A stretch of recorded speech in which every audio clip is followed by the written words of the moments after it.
This is StarLink guidance, and this is your weekly energy forecast from the 4th of March until the 10th of March 2024.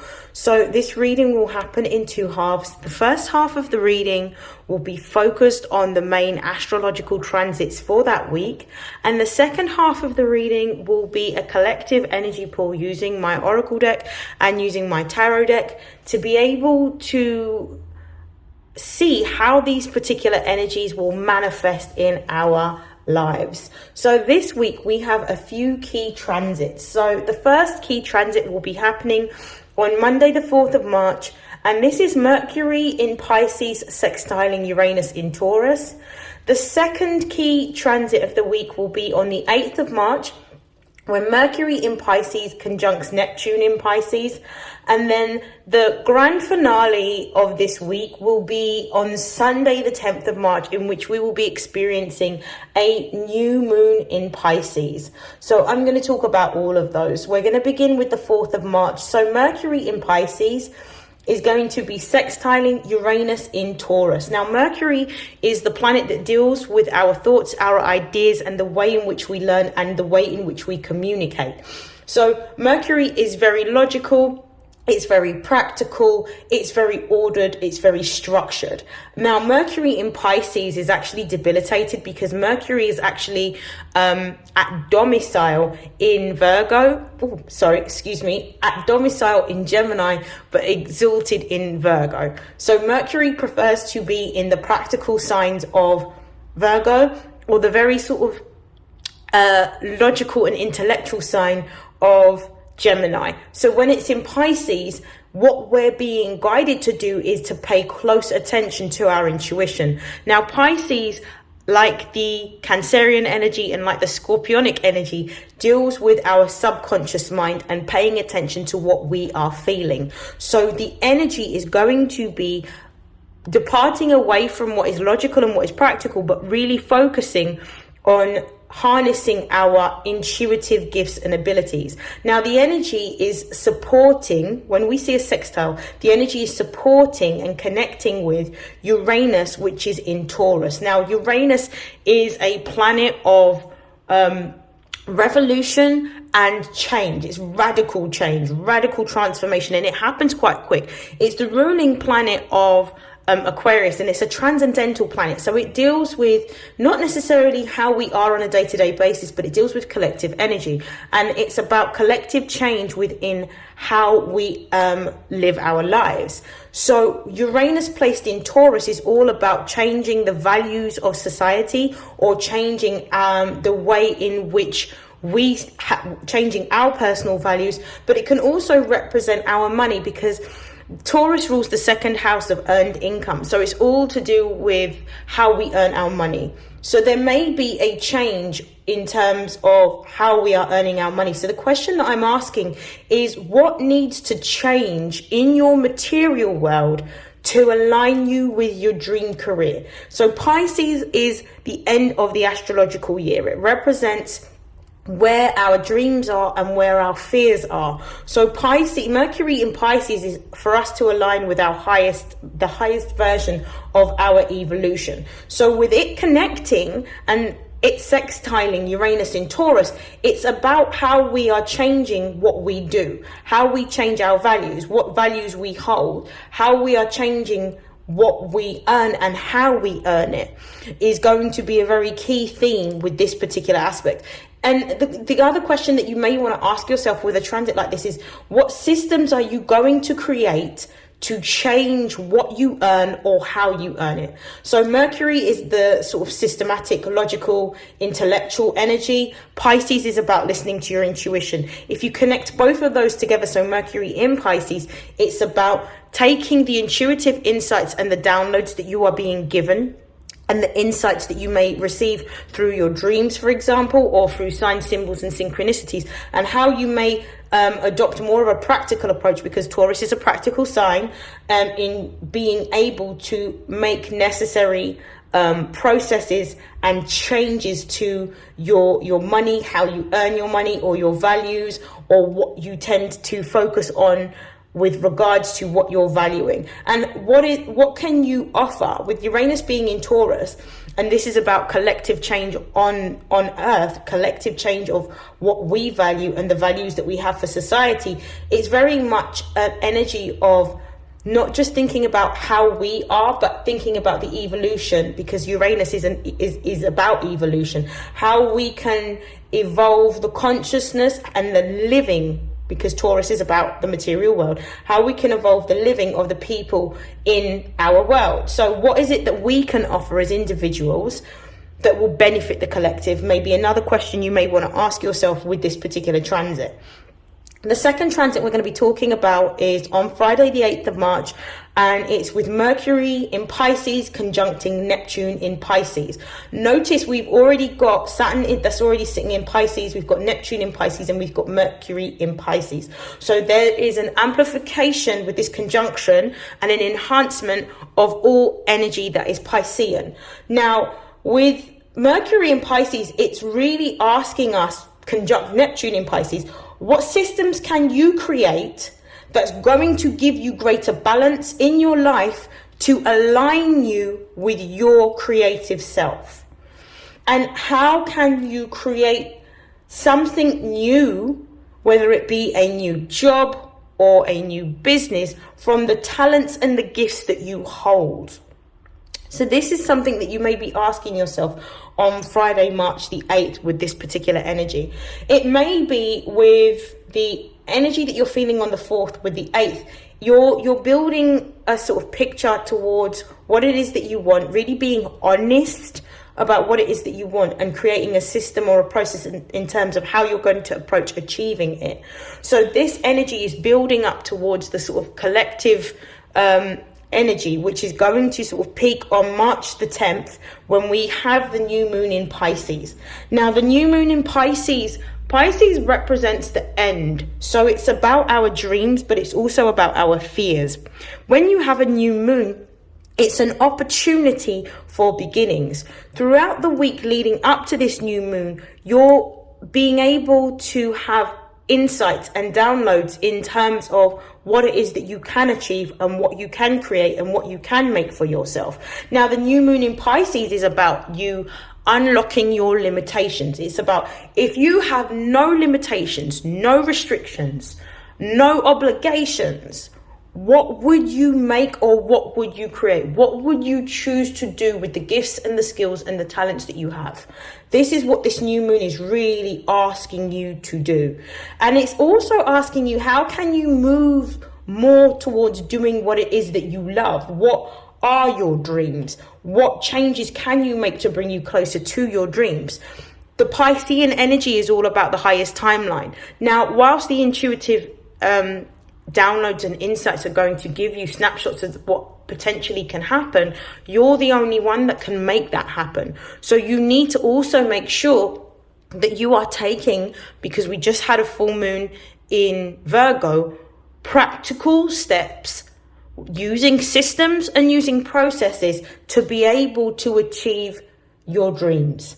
Now, I'm gonna begin with the collective energy reading, and then we will see how this energy is going to manifest throughout the week. Okay, so we're going to begin with some oracle messages before we begin with the tarot. I'm going to ask for my angels, my ancestors, and my guides to show me the messages for the collective, for their spiritual, emotional, and material development for the week commencing the 4th of March. The first card out we have is Venus.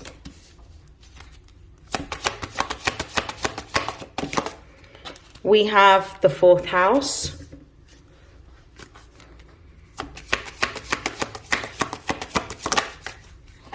We have Neptune.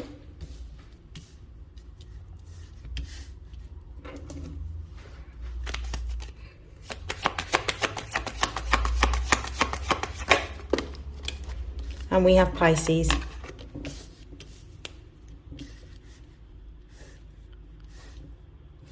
Okay, I'm going to just have a look at the base of the deck. We've got the 5th house, which is It says passion. I'm going to pull some tarot cards and then I'm going to get into the reading. Okay, so we're going to clarify the energy. Clarify Venus, please.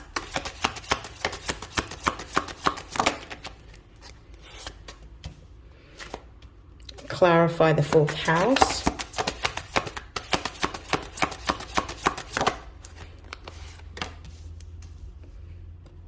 Clarify Neptune.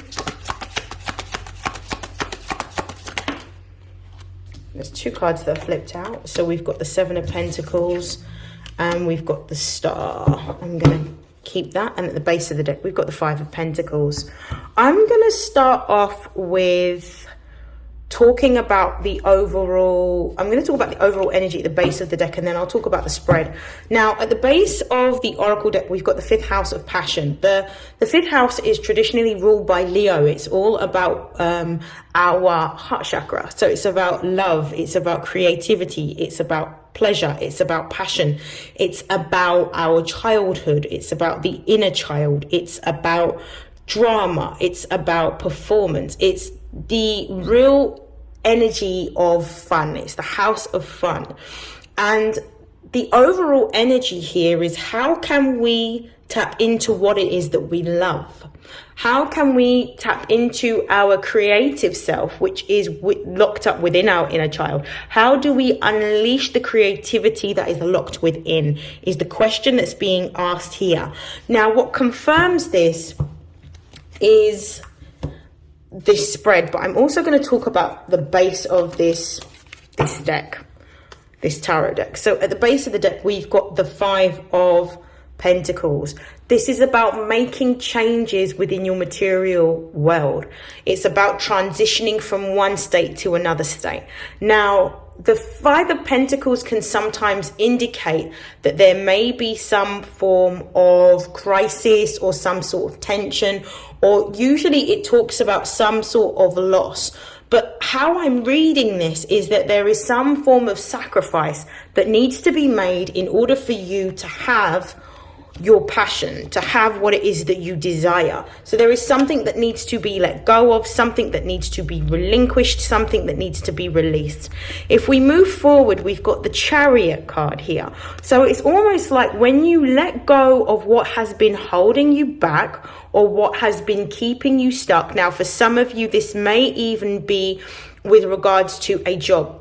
So it may be that a particular job or a particular role that you have pays you quite well. So because of the fact that it gives you material stability and security, you don't want to risk or compromise that. But you actually may be energetically this week re-evaluating or revising your money, re-evaluating or revising your finances, or re-evaluating and revising how you earn your money. Because with the Chariot card, this is all about forward momentum. This is about moving in a new direction. This is about allowing your intuition to lead you towards what it is that you desire, because of the fact that you are in alignment and you understand that you're being guided by something higher at this time. With the 6 of Swords being underneath the Chariot card, this is talking about moving in a new direction. This is about not only allowing your intuition to lead you to somewhere, but actually the changes that you are making is going to create more balance and more harmony. So if you've been feeling overworked or feeling particularly stressed, there may be a new opportunity on the horizon once you let go of something that has been holding you back. People, place, could be people, places, or things that are holding us back. You are going to get the forward momentum to be able to move into a direction that is going to give you greater balance, greater harmony, and greater alignment within your work, within your communication, within your career. It could even be within relationships. And what confirms this is the Lovers card here. The Lovers card is the card of the lovers, but it also represents, for me, networks. It represents partnership networks or contracts. So this could be a new partnership or a new contract that then sort of manifests once you let go of an old contract. Okay. I'm going to begin by looking at the spread now. So we've got Venus, we've got the 4th house, we've got Neptune, and we've also got Pisces. Now, how I'm reading all of these, and I will bring them closer, how I'm reading all of these is Venus is, again, all about what you love. It's what you desire. It's about your passion. Venus deals with art, it deals with creativity, it deals with romance, and it deals with money. And we've got the fourth house right next to it. Now, the fourth house is Cancerian energy. Venus is the ruling planet of both Libra and also Taurus. So it rules our partnerships, friendships, relationships, but it also rules our values and our earned income. Now, when we're seeing the fourth house being here next to Venus, this is about nurture. Yeah, the fourth house not only represents the home and the family, but it also represents the parental figure of the mother. The mother's role is to nurture. This is about nurturing what we love. When we see Venus next to the fourth house, it's about nurturing what we love. How can we nurture what we love? How can we create what we love? So this is the energy of creating something that you love. And what's further sort of confirming this is the fact that we've got Neptune here next to Pisces, and Neptune is in Pisces, and Neptune is the I'm trying to pick these up with my nails, the ruling planet of Pisces. Neptune in Pisces is about aligning with the highest version of ourselves, the highest timeline, the highest evolution. It's the house of your dreams. It's the house of your fears. It's the house of your imagination, your creativity. It's your it's where our illusions and also our delusions can be as well, because where we see our dreams, we are faced with our fears. So Neptune is actually here in between the fourth house and Pisces, asking us that, what are your dreams? How are you going to move towards your dreams is more the Pisces energy, but Neptune's asking us, what's your dreams? And what are you prepared to, Neptune's sort of asking, what are you prepared to do in order to move towards your dreams, in order to build your dreams? So this is about what we're prepared to do in order to achieve our dreams. Pisces is almost like asking us, what are we going to sacrifice, or what are we going to let go of in order to have our dreams? Because Pisces, I'm just going to bring you into a conversation. So there's a lot of talk about whether, and we're talking about Jesus in terms of a Christian sense, whether Jesus astrologically was a Capricorn or a Pisces. Now, Pisces represents sacrifice, and Pisces correlates to the two fish, which you'll sometimes see in a lot of Christian symbology for certain churches.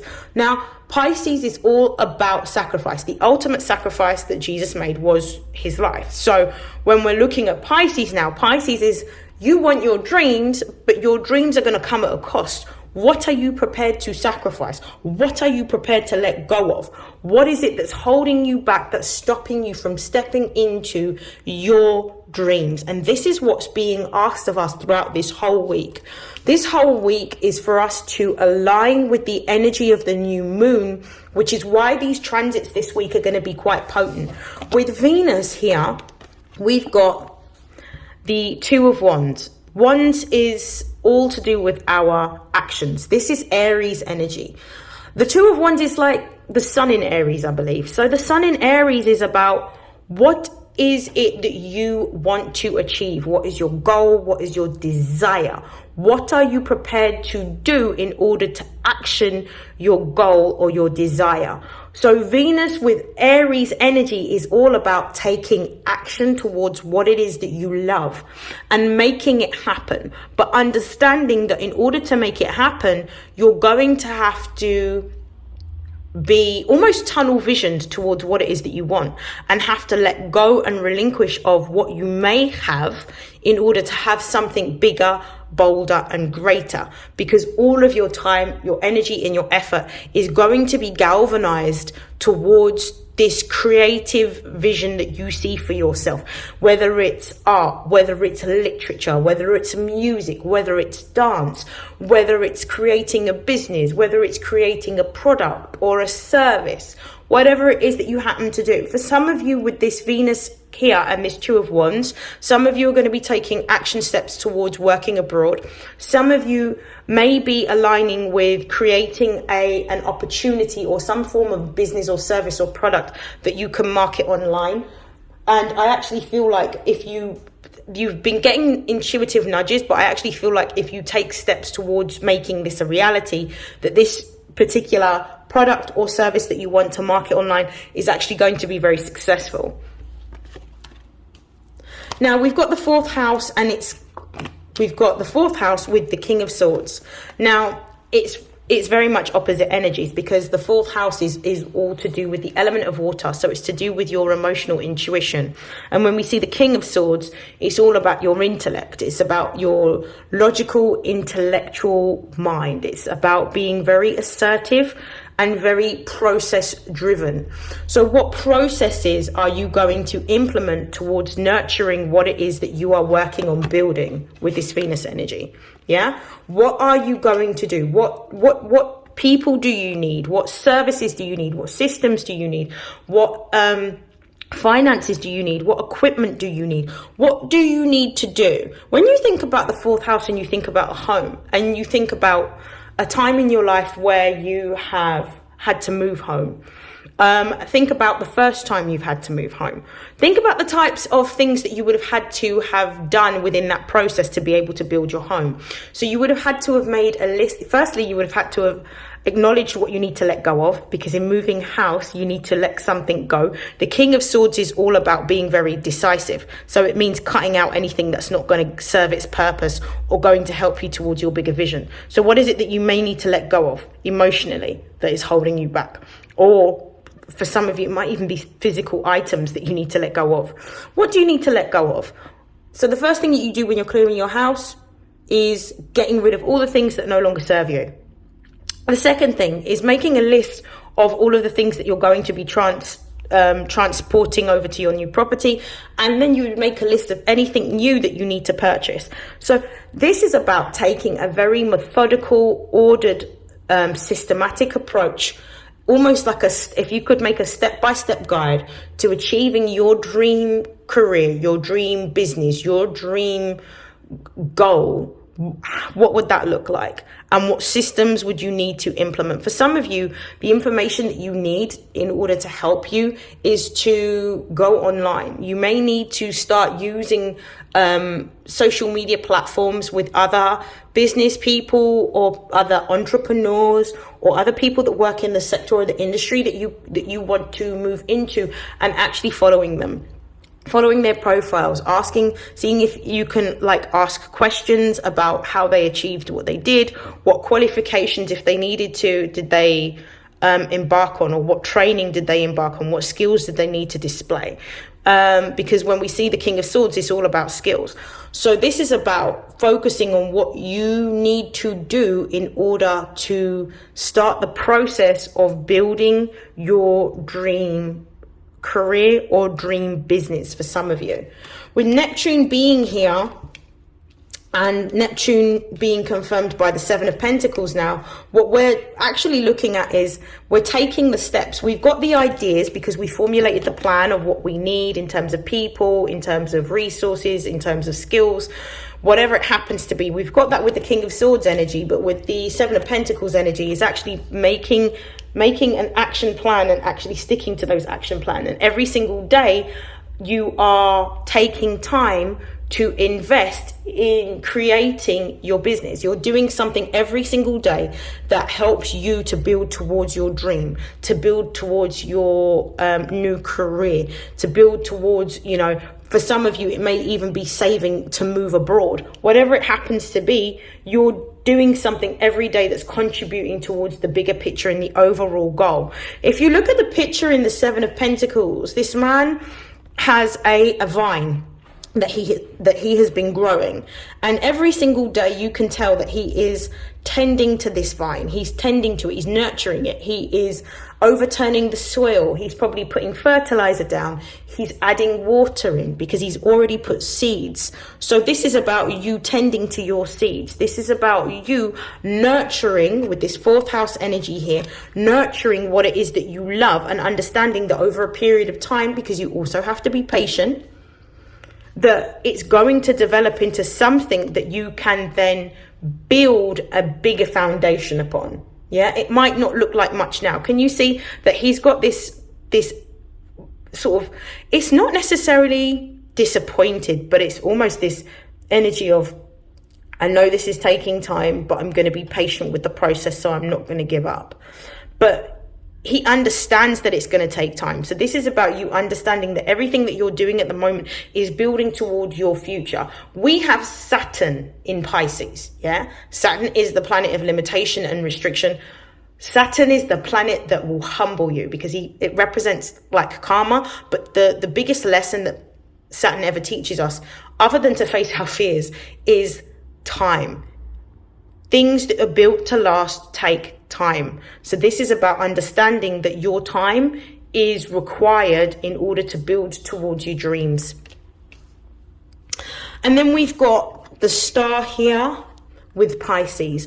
Now, the star represents Aquarius energy. So this represents having faith. Yeah, this is about letting go of everything. This is about being truly open and honest with yourself about where you are and what you have. It's also about letting go, because the star follows the tower in which everything has been demolished and destroyed. So you can't go back to an older version of yourself. It's almost like when you wake up into a new consciousness, you can't go back to that old consciousness. It's almost like when if you've got an iPhone and you have an operating system and you decide that you're going to upgrade, you can't revert back to the older operating system. You have to stick with the new operating system. So this is you in your new operating system. What is it that you are willing to relinquish in order to have what you want? What are you working towards building and healing within yourself at the same time? What is it that you're prepared to let go of? And how are you investing in building a greater level of faith or belief into what you cannot yet see but can feel? So this is really about building a greater level of faith about what it is that you're working towards creating for yourself. With the star card and Pisces as well, this can talk about some sort of notoriety or success that may be achieved online. So this could be around possibly like successful online networking or online marketing or something going viral. This could also talk about actually attending any type of business or networking event that's going to support you creating what you are wanting to within your career. What I'm also seeing with the star and Pisces as well, this is about believing in the unknown. So this is really about letting go of everything, because this person is completely naked, which shows a level of vulnerability. But this is about release and letting go. If you notice, the woman in the picture is actually pouring water back into the earth. She's also pouring water into this little pool here. So it's about really letting go. And for me, the way I'm also sort of seeing this is it's letting go of any kind of emotions that may be limiting or restricting your choices and your decisions in moving forward. Okay, so I am going to pull some cards to close out your reading. I'm going to pull some Angels of Abundance to ask what are the closing messages for the collective for this week. What are the messages of advice?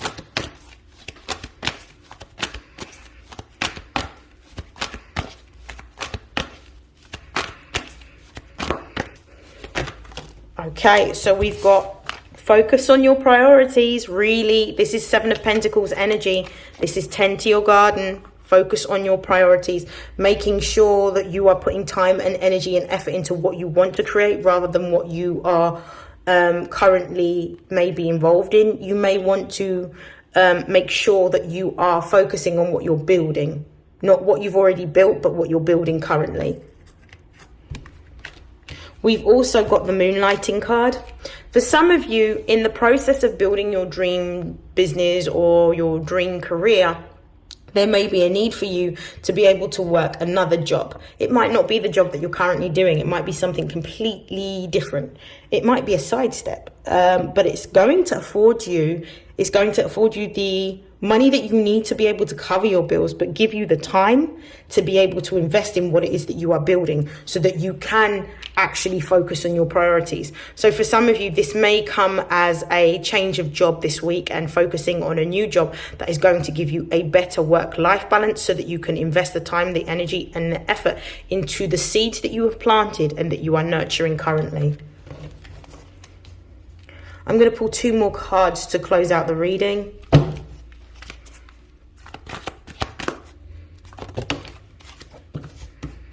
We have unlimited ideas. With Mercury being in Pisces, particularly when Mercury is sextiling Uranus in Taurus, you are going to be flooded with different types of ideas. This might be ideas of what you're building or creating if you haven't yet found the vision of what you want. For others of you, the ideas may come around the systems or the processes that need to be implemented in order for you to start building towards this new vision, this new dream, this new goal that you have.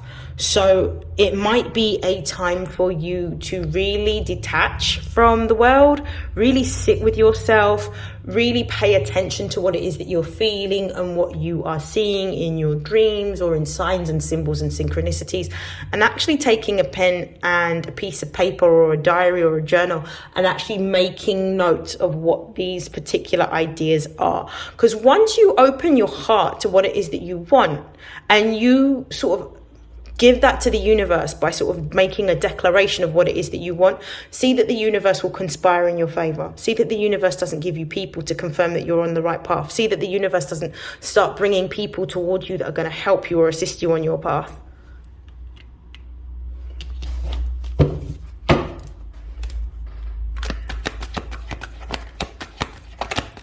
And the final card. Yeah.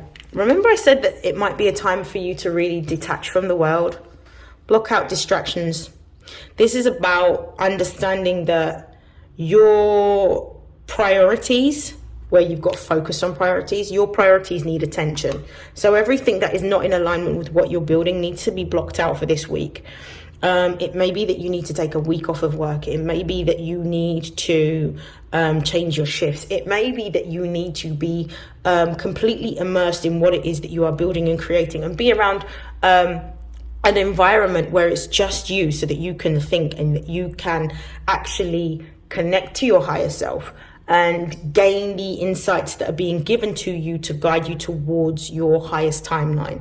These are some changes that you're going to need to make, but once you make these particular changes this week, you're going to experience that you are going to feel a lot more in alignment and a lot more prepared for this new moon. Because after this new moon, what you're going to find is that there is going to be a more, what can I say? A speedier timeline towards you being able to execute this. But this is more about you aligning with what you actually need to do to show the universe that you're actually wanting to build towards something completely new. So once you put your energy towards this and the universe sees that, that's when you'll start to get a lot more ease and a lot more support towards what you're building and what you are creating. And it's going to be hard. You may need to put your phone on do not disturb and have messages hanging in your inbox for a few days until you're at the point where you know what it is that you are doing. But be willing to do this in order to build for yourself. And that is the end of your reading. I hope that that has helped. I hope that that has resonated, and I will see you again very, very soon in your next weekly energy forecast. Have a great week. Take care. Bye.